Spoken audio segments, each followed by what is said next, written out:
കഴിഞ്ഞ വർഷം മെയ് മാസത്തിൽ പൊട്ടിപ്പുറപ്പെട്ട കലാപം തകർത്ത മണിപ്പൂരിലെ 2 സീറ്റുകളിലും കോൺഗ്രസ് നേടിയ ഉജ്ജ്വല വിജയം നരേന്ദ്രമോദിക്കും ഭരണകക്ഷിയായ BJPക്കും ജനങ്ങൾ നൽകിയ കൃത്യമായ സന്ദേശവും താക്കീതുമാണെന്ന് വിലയിരുത്തൽ.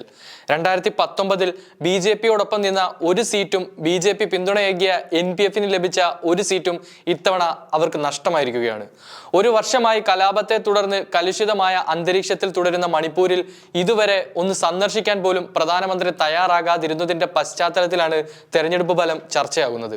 എന്നാൽ അതിനോടൊപ്പം തന്നെ മണിപ്പൂർ വിഷയത്തിലുള്ള രാഹുൽ ഗാന്ധിയുടെ പ്രതികരണങ്ങളും നിലപാടുകളും ചർച്ചയാകുന്നുണ്ട്. ഇപ്പോൾ പ്രതിപക്ഷത്ത് നിന്നുകൊണ്ട് രാഹുൽ നിരന്തരം മണിപ്പൂർ വിഷയം ഉന്നയിച്ചുകൊണ്ടേയിരുന്നു. ഒപ്പം പാർലമെന്റിൽ പ്രധാനമന്ത്രിക്ക് നേരെ ചോദ്യങ്ങൾ ചോദിക്കുകയും ചെയ്തു. ഭാരത് ജോഡോ ന്യായ് യാത്രയുടെ ഉദ്ഘാടന വേദിയും മണിപ്പൂരിലെ തൗബാലയിലായിരുന്നു. ഉറ്റവരെ കൺമുന്നിൽ നഷ്ടമായ മണിപ്പൂരിലെ ജനങ്ങളെ ആശ്വസിപ്പിക്കാൻ പ്രധാനമന്ത്രി നരേന്ദ്രമോദി എത്താത്തത് നാണക്കേടാണ്. മോദിക്കും BJPക്കും RSSനും ഒരുപക്ഷെ മണിപ്പൂർ ഇന്ത്യയുടെ ഭാഗമായിരിക്കില്ല. എന്നാൽ മണിപ്പൂരിന്റെ സമാധാനവും സാഹോദര്യവും ഞങ്ങൾ തിരിച്ചു കൊണ്ടുവരുമെന്നായിരുന്നു അന്ന് ഭാരത് ജോഡോ ന്യായ് യാത്രയ്ക്ക് തുടക്കം കുറിച്ചുകൊണ്ട് രാഹുൽ ഗാന്ധി പറഞ്ഞിരുന്നത്. രാജ്യം മുഴുവൻ ഉറ്റുനോക്കിയ മണ്ഡലങ്ങളായിരുന്നു മണിപ്പൂരിലെ 2 മണ്ഡലങ്ങളായ ഇന്നർ മണിപ്പൂരും ഔട്ടർ മണിപ്പൂരും. വലിയ ഭൂരിപക്ഷത്തിനാണ് കോൺഗ്രസ് സ്ഥാനാർത്ഥികൾ ഇത്തവണ ഇരു മണ്ഡലങ്ങളിൽ നിന്നും വിജയിച്ചു കയറിയത്. അന്തിമ ഫലം പരിശോധിക്കുമ്പോൾ ഇന്നർ മണിപ്പൂരിൽ നിന്നും 1,09,801 വോട്ടുകളുടെ ഭൂരിപക്ഷത്തിനും ഔട്ടർ മണിപ്പൂരിൽ 85,418 വോട്ടുകളുടെ ഭൂരിപക്ഷത്തിനുമാണ് കോൺഗ്രസ് സ്ഥാനാർത്ഥികൾ വിജയിച്ചത്. 2014 2 സീറ്റും കോൺഗ്രസിനായിരുന്നെങ്കിലും 2019 NDA സഖ്യത്തിനായിരുന്നു ഇവിടെ 2 സീറ്റിലും വിജയം കണ്ടത്. അതോടൊപ്പം തന്നെ മെയ്തൈ വിഭാഗത്തിന് നിരുപാധികം പിന്തുണയുമായി തുടർന്ന BJP നേതൃത്വത്തെ ഇതേ മെയ്തൈ വിഭാഗം ഭൂരിപക്ഷമുള്ള ഇന്നർ മണിപ്പൂരിലെ ഫലം അക്ഷരാർത്ഥത്തിൽ ഞെട്ടിച്ചു കളഞ്ഞിരിക്കുകയാണ്.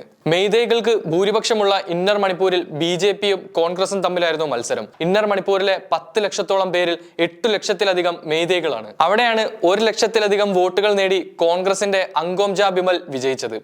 നാഗകളും കുക്കികളും മെയ്തൈകളും ഉൾപ്പെടുന്ന ഔട്ടർ മണിപ്പൂരിൽ NDAക്ക് വേണ്ടി നാഗ പീപ്പിൾസ് ഫ്രണ്ടിന്റെ സ്ഥാനാർത്ഥിയും കോൺഗ്രസും തമ്മിലായിരുന്നു പോരാട്ടം. ഔട്ടർ മണിപ്പൂരിൽ 10 ലക്ഷം വോട്ടർമാരിൽ 2 ലക്ഷം മെയ്തൈകളാണ്. നാഗ വിഭാഗത്തിൽ നിന്നായിരുന്നു 2 കൂട്ടരുടെയും സ്ഥാനാർത്ഥി. ആൽഫ്രഡ് ആർദറാണ് വിജയിച്ചത്.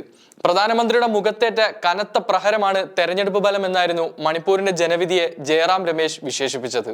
കലാപം തുടങ്ങിയിട്ട് 1 വർഷത്തിലേറെയായിട്ടും തകർക്കപ്പെട്ട മണിപ്പൂരി ജനതയുടെ പരസ്പര വിശ്വാസം വീണ്ടെടുക്കാൻ ഒന്നും ചെയ്യാൻ തയ്യാറാകാത്ത മുഖ്യമന്ത്രി ബീരേൻ സിംഗും NDA സർക്കാരും കടുത്ത ജനരോഷമാണ് മണിപ്പൂരിൽ നിന്നും നേരിടുന്നത്.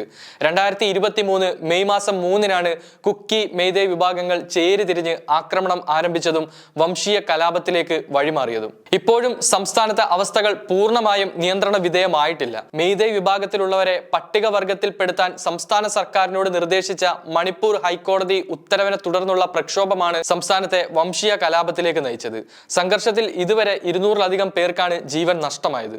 ഒപ്പം ആയിരക്കണക്കിന് പേർക്ക് പരിക്കേൽക്കുകയും 10,000-കണക്കിന് ആളുകൾക്ക് വീട് നഷ്ടപ്പെടുകയും ചെയ്തു.